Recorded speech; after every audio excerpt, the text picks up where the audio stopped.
नमस्कार सर, धन्यवाद आपका और सभी दर्शकों का भी स्वागत है। मोदी जी की कुंडली का आकलन करते हुए मैं शायद पिछले 5-6 महीने से 5-6 बार तो बोल ही चुका था कि जून से अक्टूबर तक इनके लिए समय अच्छा नहीं है। जून से अक्टूबर 2026 तक इनके लिए मुसीबत बढ़ने वाली है, ये मुश्किल में आने वाले हैं। तो वो बात मेरी जुलाई में ही फलित हो गई। अभी अगस्त, अक्टूबर तक, 26 तक ये जो झंझट शुरू हुआ है, ये अभी और भी बहुत कुछ दिखाकर रुकेगा, क्योंकि ये जो समय ब्रैकेट मोदी जी का शुरू हुआ है, ये अक्टूबर तक परेशान करने वाला है। मैंने ज्योतिषीय टर्म के अनुसार भी बताया, फिर बता रहा हूं, मंगल की जो महादशा है, इनकी मंगल की महादशा जो है, इनकी फेवरेबल नहीं है। केतु की अंतर्दशा को इसीलिए मैंने टारगेट किया था कि केतु ने मंगल के जैसा ही फल देना होता है। ये ज्योतिषीय नियम है कि केतु जो है मंगल जैसा फल देता है। तो केतु को मैंने जैसे ही देखा और मंगल के फल को आकलन किया, तो वहीं पर मैंने बोला था कि इनकी केतु की अंतर्दशा जो शुरू हो रही है जून से, 1 जून से, वो अक्टूबर 26 तक इनके लिए अच्छी रहेगी नहीं। मैं बड़ा आश्चर्य होता हूं कि मंगल को विकराल अच्छी दशा और मंगल की महादशा को इनकी बहुत अच्छी दशा, बिल्कुल ही पूरे विश्व पे राज करने जैसी दशा का आकलन कैसे करते हैं, क्यों करते हैं, मेरी समझ से बाहर है। वैसे भी सोशल मीडिया आने के बाद मैंने देखा है कि एक बहुत बड़ा एक तबका ऐसा है, उनको कोई लेना देना नहीं है ज्योतिष बदनाम हो रहा है नहीं हो रहा है, उनका अपना एक प्रोपेगेंडा है, उस हिसाब से अपनी बातें करते रहते हैं। तो केतु की अंतर्दशा इनके लिए अच्छी है नहीं। अमित शाह जी की जो महादशा चल रही है यहाँ, मोदी जी और अमित शाह दोनों की बात थोड़ी सी सुनिए आप धैर्य से। अमित शाह जी की 2021 से, नवंबर 2021 से अमित शाह जी की बृहस्पति की महादशा शुरू हुई। जो लोग मुझे लगातार सुनते हैं और जो नहीं भी सुनते, जो आज नए जुड़ेंगे, थोड़ी बहुत 6-8-12 की राजनीति को, यानी 6-8-12 की ज्योतिषीय राजनीति कहें, छठा भाव, अष्टम भाव, द्वादश भाव अच्छा नहीं होता, इस बात को सब समझते हैं। तो अमित शाह जी की जो बृहस्पति की महादशा शुरू हुई कन्या लगन में, बृहस्पति एक तो मारक बाधक होता है कन्या लगन के लिए या द्विस्वभाव लगनों के लिए। बृहस्पति नवम भाव में बैठा दिखाई दे रहा है और बृहस्पति 0 डिग्री का है, तो बृहस्पति चला आया है अष्टम में। यानी बृहस्पति की जो महादशा अमित शाह जी की चल रही है, वो बृहस्पति चलित में अष्टम में बैठा हुआ है और अष्टम का फल देगा। वो चौथे भाव का लॉर्ड है बृहस्पति, सप्तम का लॉर्ड है। तो सप्तम जो है पार्टनर्स, उसका अष्टम से कनेक्शन बन जाना, पार्टनर के साथ मनमुटाव।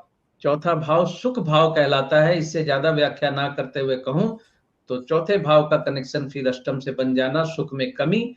और फिर यहां बृहस्पति है सूर्य के नक्षत्र में, सूर्य कन्या लग्न में द्वादशेष है। तो 8-12 का कॉम्बिनेशन तो बिल्कुल एक्टिवेट हो गया। बृहस्पति खुद चलित में अष्टम में और अपने नक्षत्र के द्वारा द्वादश से 8-12 का कॉम्बिनेशन बिल्कुल बृहस्पति की महादशा में एक्टिवेटेड है।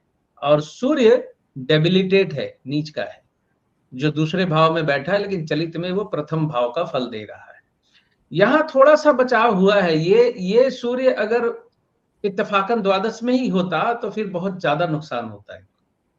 अष्टम में होता तो बहुत ज्यादा नुकसान हो चुका होता, हेल्थ वाइज समझिए, मान सम्मान की बातों को लेकर समझे।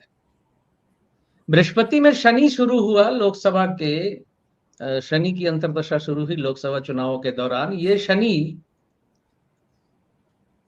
जनवरी 24 से शुरू हुआ, जुलाई 26 तक कभी है नहीं, जुलाई तो खत्म हो गया, अगस्त शुरू हो गया।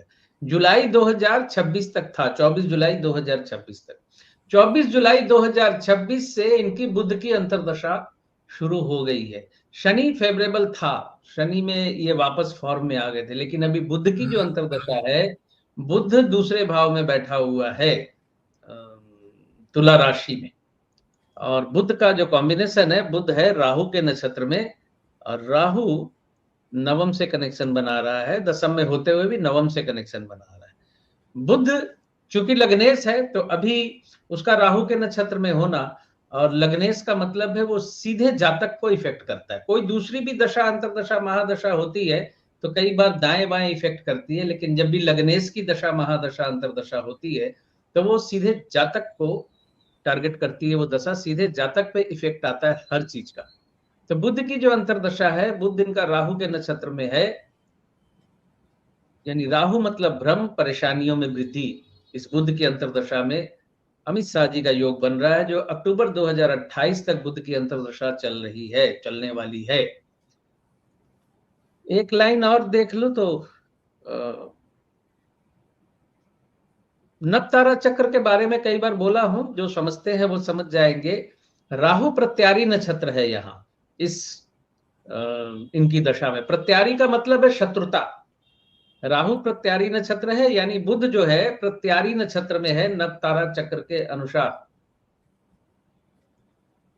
तो बुध की जो अंतरदशा है, आप देख लीजिए, अमित शाह जी की परेशानी भी बढ़ गई है जी।